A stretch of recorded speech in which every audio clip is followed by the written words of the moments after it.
Okay, good evening sa'yo ha, Lola Winnie. Okay, so ito yung food mo. Okay, babalatan natin. Tingnan mo naman itong isang mong apo. Tingnan mo yung ginawa niyo sa room ni Mami. Binakbak niyo yung mga pintura. Kinagat-kagat niyo yung yung basahan. Pero okay lang yun. Papalitan na lang natin, okay? Oh, sit ka muna, sit. Okay. So, ikaw ay Batanggenya. Ha? Batanggenya ka ga? Ha? Batanggenya ka? Uy. Ay, hindi na. Hindi na daw siya Batanggenya. Oh, sino ka? Si Winnie, ikaw? Ha? Si Winnie, ikaw? Ha? Oh, si Winnie, ikaw? Hindi? Si Winnie, ikaw, di ba? Oo, hindi ka naman Batanggenya eh. Ang Batanggenya si Kylie. Ay, pinanganak si Kylie sa Batangas. Ikay pinanganak din sa sa Pulangge. Hindi ka na makapaghintay. Kakain na ikaw? O sige, kakain na. Sit na muna. Sit na muna po. Isyut. Slowly. Hindi mo kasi ngunguya. Hindi ka ngumunguya. O, isa pa.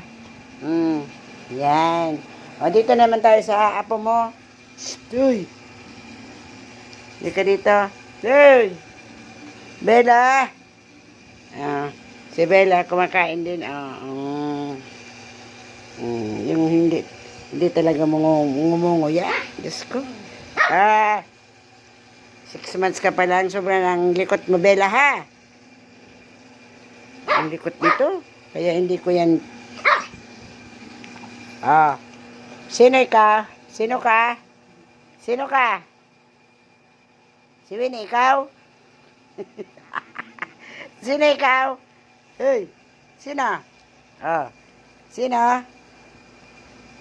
Nahingi nga eh, Nahingi siya. Hindi naman ito Batanggenya. Bicolana yan eh.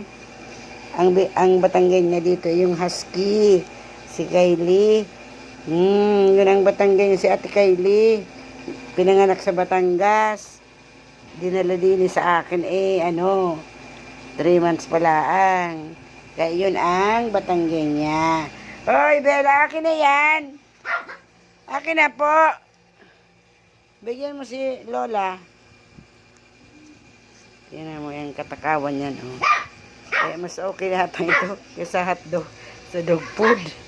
Dog food daming tamon, tinatapon lang nito. Kung mahal ng dog food, ang mahal ng dog food ngayon, tinatapon mo lang. Pero dito, walang tapon. Okay. Mamaya na ulit. Sa labas naman, magpapakain si Mami sa labas. Ay, ikaw lagi na lang dito sa room, ha? Binakbak mo na ng binakbak yung pintura ni Mami dito sa room. Ayan, ginawa mo sa room ni Mami. Binakbak na. Ay. Kana. Baba na ikaw dyan sa kama. Baba na. Yan, dyan. Ayun, tumakbo na. Ayan, Ang harot.